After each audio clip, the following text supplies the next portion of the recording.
जानकी जो पिछले 10 सालों से घनसू के सवालों का जवाब देते देते थक चुकी थी, एक बार फिर उसे धौंस देकर सुलाने को मजबूर थी। रमेश नहीं जानता था कि उसके जाने के बाद जानकी को मुखिया ने सारे गांव वालों के सामने कितना भला बुरा कहा था। ये बात और है कि मुखिया चाहे जैसा भी रहा हो, लेकिन औरतों की इज्जत करना जानता था। इसलिए सिर्फ खरी खोटी सुनाने के बाद जानकी को ठकुराइन के कामकाज के लिए नौकरी पर रख लिया। हालांकि अपने व्यापार के सिद्धांतों पर अमल करते हुए उसने 18 रुपये प्रति माह की पगार में से 8 रुपये प्रति माह 425 रुपये के सूद के तौर पर कटौती की घोषणा कर दी थी, जिसे जानकी पिछले 10 वर्षों से चुका रही थी। लेकिन चूंकि कटौती ब्याज के लिए हो रही थी, इसलिए मूल अभी भी 425 रुपये ही था। जानकी बिना कुछ बोले 18 रुपये प्रति माह पर पिछले 10 वर्षों से काम कर रही थी, जिसमें उसे केवल 10 रुपये ही मिलते थे। जानकी ने एक बात और गौर की थी कि ठाकुराइन ने कभी भी उन रुपयों की चर्चा तक उससे नहीं की थी, जबकि रमेश को पूरा शक ठाकुराइन पर ही था। रमेश के चले जाने पर जानकी को दुख तो बहुत हुआ, लेकिन कभी भी उसने रमेश को दिल से गलत नहीं माना। मुखिया के हाथ से सजा पाने से अच्छा कम से कम रमेश इस दुनिया में तो था। जानकी को यकीन था कि एक ना एक दिन रमेश मुखिया के रुपए लौटाने का प्रबंध कर लेगा। जानकी को ये सब सोचते सोचते ना जाने कितनी रात बीत गई थी और कितनी देर की नींद पूरी हुई उसे पता ही नहीं चला। लेकिन सुबह हर रोज की तरह उसकी नींद 4:30 बजे खुल गई। जानकी ने दरवाजा खोला तो बाहर गर्मी के दिन होने के कारण अंधेरा जाने को था। कुछ ही मिनटों में पौ फटने वाली थी। जानकी झाड़ू लेकर आंगन झाड़ने चली गई। आंगन की छोटी दीवार को झाड़ू से साफ करते हुए उसका ध्यान मैदान की ओर गया, जहां अभी भी लाइट जल रही थी। जानकी को सिनेमा की याद आई तो उसने एड़ी ऊंची कर दी। लाइट के नीचे सिनेमा के बॉक्स की तरफ मुंह किए हुए कोई सो रहा था। जानकी ने फिर से झाड़ू लगाना शुरू कर दिया। अचानक जानकी को कुछ खटका तो उसने फिर से झांक कर देखा। उसे ऐसा लगा जैसे कि 2 लोग सो रहे हैं। जानकी ने मन ही मन में सोचा, कल जब सिनेमा देखने मैदान गए थे तब तो एक ही आदमी था। कुछ देर सोचने के बाद उसने अपनी मानसिकता को परिवर्तित करने की कोशिश की। एक हो या 4, इससे मुझे क्या करना। जानकी ने सिर झटका और झाड़ू लगाने का काम पूरा किया। गांव में चहलकदमी शुरू हो गई थी। लोग खेतों के काम करने जाने लगे थे। जानकी ने खाना बनाया, घनसू के लिए डिब्बे में रखा और ठकुराइन के यहाँ काम करने के लिए तैयार हो गई। जानकी, घनसू डब्बे में रोटी और कटोरी में दाल रखी है, आज अच्छे से खा लेना। तुझे दाल पसंद है ना, इसलिए आज दाल भी बनाई है। और हाँ, मेरे काम पर जाने के बाद ज़्यादा यहाँ वहाँ भागना नहीं। यदि खेलने जाना हो तो घर के दरवाजे की कुंडी लगा जाना। घनसू, ठीक है माँ, मैं मैदान जाऊंगा, सिनेमा काका के पास। जानकी, ठीक है, लेकिन वहां जाकर करेगा क्या? तुझे मैंने पैसे तो दिए नहीं। घनसू, तो क्या हुआ, जब लोग सिनेमा देखेंगे तो गाना तो मुझे भी सुनाई देगा।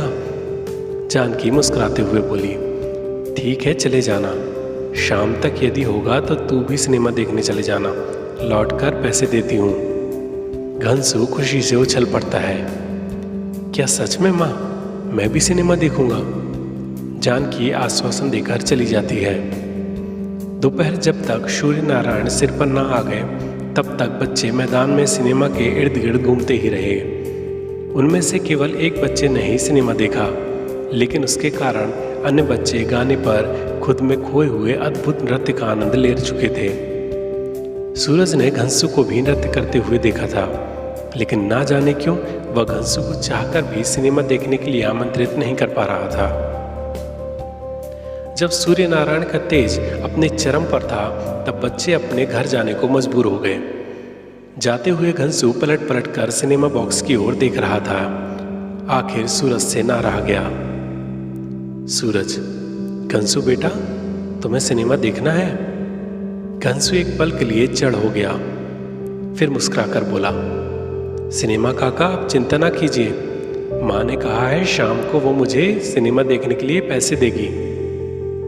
सूरज, नहीं, मैं पैसे की बात नहीं कर रहा हूँ, तुम मुफ्त में भी सिनेमा देख सकते हो। घनसू कुछ सोचकर बोला, नहीं काका, मैं सिनेमा देखूंगा तो ज़रूर, लेकिन जब माँ बोलेगी। माँ बोल रही थी कि यदि घोड़ा घास से दोस्ती कर लेगा तो खाएगा क्या? सूरज जोरों से हंस देता है। अरे वाह, तुम तो अपनी उम्र से बहुत ज़्यादा बड़ी बातें करते हो।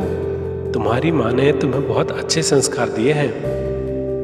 घनसू, ये तो गांव में सभी मेरी माँ के लिए बोलते हैं कि जानकी, तुमने घनसू को बहुत अच्छे संस्कार दिए हैं। घनसू जोर से बोलते हुए हंस देता है। सूरज को सोचते हुए बोला, तो तुम्हारी माँ का नाम जानकी है?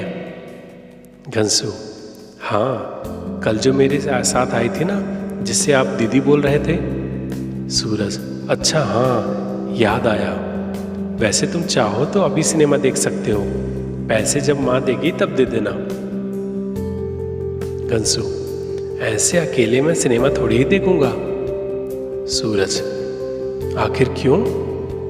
घनसू, जब तक मेरे सभी दोस्त यहाँ नहीं आ जाते तब तक सिनेमा देखने में कहाँ मजा आएगा।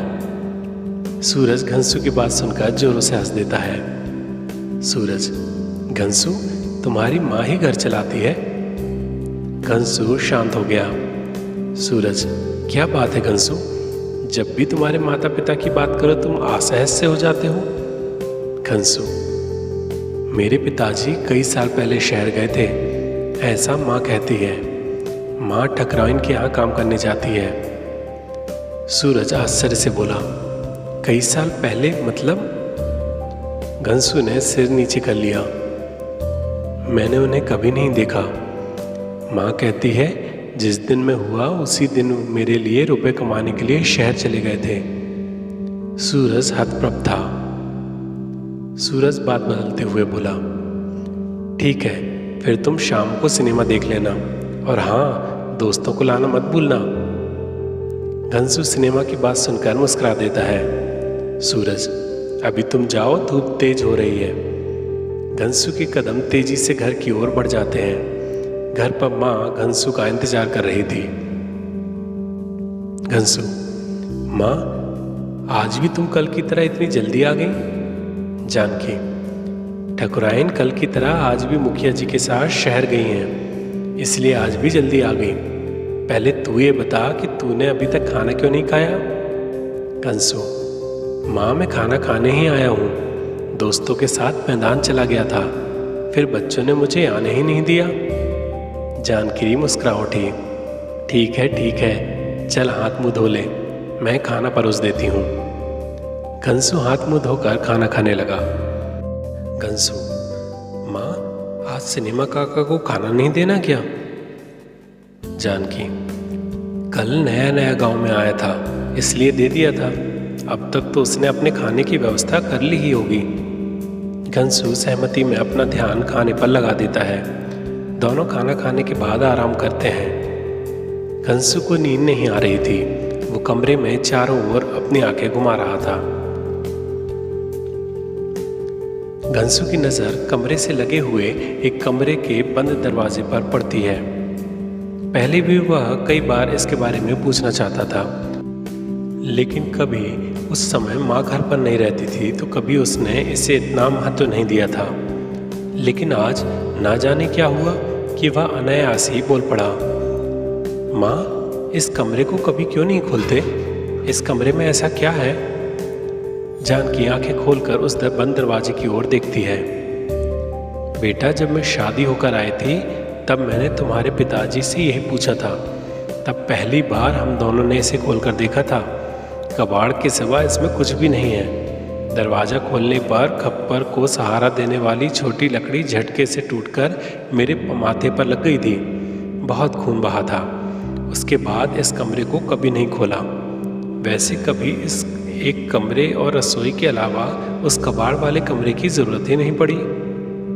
घनसू, माँ, कबाड़ क्या होता है?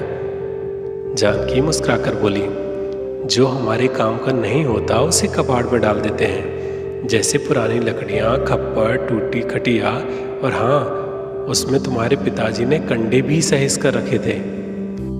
घनसू ने माँ को पहली बार पिताजी के बारे में इतना खुलकर बात करते हुए सुना था।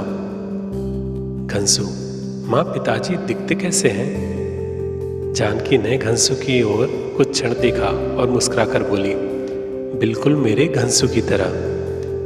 घनसू की आंखों में चमक आ गई। क्या सच? क्या मैं पिताजी की तरह दिखता हूँ?